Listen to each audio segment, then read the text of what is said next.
Welcome to Every Thought Captive. I'll be reading a brief section from the book, Did Jesus Really Say He Was God? Subtitled Making Sense of His Historical Claims, written by Mikel Del Rosario. I'll try and hold this up so you can see it. Recently released.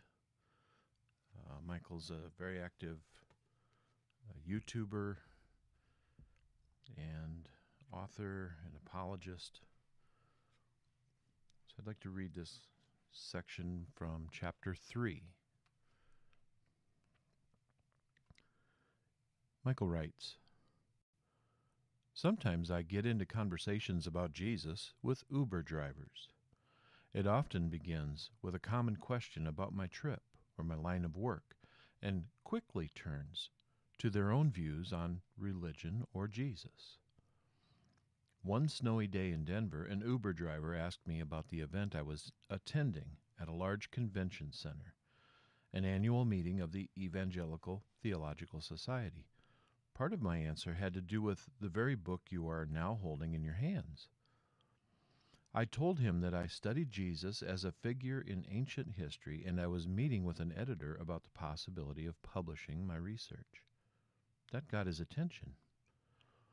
He told me that he wasn't religious, but that he liked history.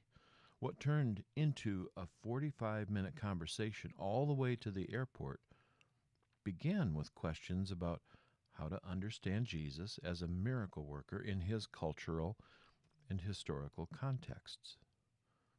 He asked questions such as, didn't people believe in all sorts of miracle workers back in the day? And was Jesus really any different?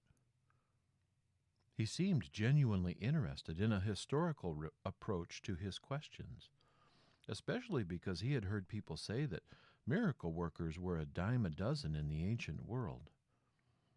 We eventually focused on the way critical scholars investigate whether Jesus said anything that made him stand out from other miracle-working figures of the ancient world.